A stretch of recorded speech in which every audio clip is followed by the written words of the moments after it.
HCS की तैयारी के लिए किताबों की एक बिल्कुल साफ और स्ट्रेटेजिक लिस्ट कैसे बनाएं। चलिए आज इसी पर बात करते हैं और इस पूरे प्रोसेस को एकदम आसान बनाते हैं। एचसीएस एग्जाम की तैयारी शुरू करते ही ऐसा लगता है जैसे किताबों के एक समंदर में खो गए हों, है ना? क्या पढ़ें, कहाँ से शुरू करें, कौन सी किताब बेहतर है? अगर ये सब सवाल मन में है तो ये चर्चा इसी उलझन को दूर करने के लिए है। ठीक है, तो चलिए शुरू करते हैं। देखिए, कोई भी किताब उठाने से पहले एक गोल्डन रूल है। ये पूरी तैयारी की नींव है। इसे अपनी सफलता का ब्लूप्रिंट समझ लीजिए। और ये नियम है, कई सारी किताबें एक एक बार पढ़ने से कहीं बेहतर है कि एक स्टैंडर्ड किताब को कई बार पढ़ा जाए। बस इस एक लाइन को अपनी तैयारी का मंत्र बना लीजिए। हमें ज्ञान की गहराई चाहिए, सिर्फ चौड़ाई नहीं। तो अब जब हमारा ब्लूप्रिंट तैयार है, तो अब वक्त है एक मजबूत इमारत के लिए सबसे जरूरी चीज, यानी उसकी नींव रखने का। और ये वो हिस्सा है जिसे हम बिल्कुल भी नजरअंदाज नहीं कर सकते। और तैयारी की ये नींव है एनसीईआरटी की किताबें। हिस्ट्री, ज्योग्राफी, पॉलिटी, इकोनॉमी और साइंस जैसे विषयों के लिए 6ठी से 12वीं क्लास तक की चुनिंदा एनसीईआरटीज पढ़ना बहुत ज़रूरी है। और इनमें भी क्लास 11th और 12th की किताबें सबसे ज़्यादा महत्वपूर्ण हैं। यही आपके कॉन्सेप्ट्स को क्लियर करेंगी और आगे की स्टैंडर्ड किताबों के लिए एक ठोस ज़मीन तैयार करेंगी। तो एक मजबूत नींव के साथ अब हम मुख्य विषयों के पिलर्स खड़े करने के लिए तैयार हैं। इसके लिए हमारे पास एक बहुत ही सटीक और चुनी हुई किताबों की टूल किट है। हमारा पहला और सबसे महत्वपूर्ण पिलर है इतिहास। प्राचीन और मध्यकालीन भारत के लिए पूनम दलाल दहिया की किताब या फिर आर.एस. शर्मा और सतीश चंद्रा की पुरानी एनसीईआरटीज, इन दोनों में से कोई एक चुन सकते हैं। लेकिन जब बात आती है आधुनिक भारत की, तो राजीव अहीर की स्पेक्ट्रम पब्लिकेशन वाली किताब वो तो पढ़नी ही पढ़नी है। चलिए अब चलते हैं अपने अगले पिलर पर, जो है भूगोल यानी ज्योग्राफी। इस सब्जेक्ट के लिए भी 11th और 12th क्लास की एनसीईआरटीज ही आपकी नींव का काम करेंगी। फिजिकल ज्योग्राफी की गहरी समझ के लिए जीसी लियोंग की किताब बहुत अच्छी है। और हाँ, एक ऑक्सफोर्ड स्टूडेंट एटलस तो हमेशा साथ रखना ही है, क्योंकि मैप वर्क के बिना ज्योग्राफी अधूरी है। अब आते हैं एक ऐसे विषय पर जिसके लिए हमारी रणनीति एकदम क्रिस्टल क्लियर और फोकस्ड होगी।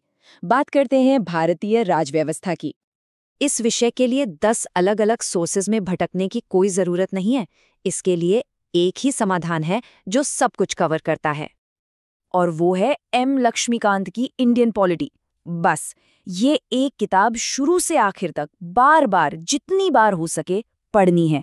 ये प्रीलिम्स और मेंस दोनों के लिए काफी है। इस सब्जेक्ट के लिए ये बाइबल की तरह है।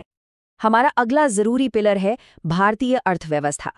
इसे समझने के लिए हमें एक मल्टी डायमेंशनल अप्रोच अपनाना होगा। सबसे पहले कॉन्सेप्ट्स क्लियर करने के लिए 11th क्लास की एनसीईआरटी पढ़नी है। इसके बाद रेफरेंस के लिए संजीव वर्मा या रमेश सिंह में से कोई एक किताब चुन सकते हैं। और सबसे जरूरी, हर साल आने वाला नया इकोनॉमिक सर्वे और यूनियन बजट, इन्हें पढ़ना बहुत जरूरी है, क्योंकि ये विषय बहुत डायनामिक है और इनसे सीधे सीधे सवाल बनते हैं।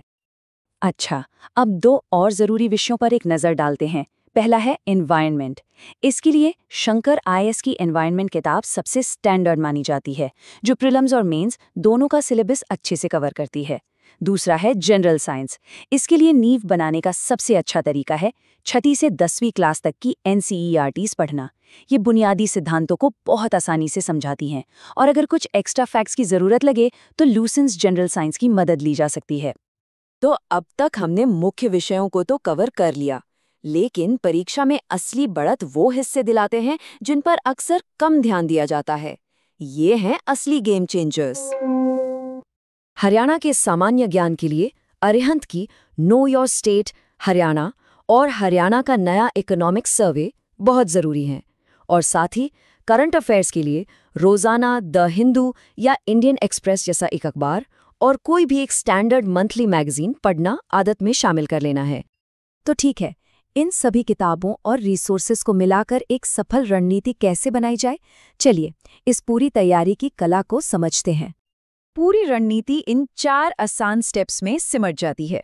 पहला, अपनी नींव बनाने के लिए सबसे पहले एनसीईआरटीज खत्म करें। दूसरा, हर विषय के लिए एक स्टैंडर्ड किताब चुनें और बस उसी पर टिके रहें।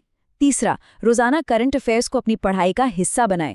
और चौथा, जो सबसे ज़रूरी है, हर चीज़ को कम से कम 3-4 बार रिवाइज करें। याद रखिए, रिवीजन ही सफलता की असली चाबी है। तो अब जब ये पूरा खाका साफ है और एक क्लियर रोड मैप सामने है, तो सोचने वाली बात यह है कि तैयारी की इस यात्रा में पहला कदम क्या होगा?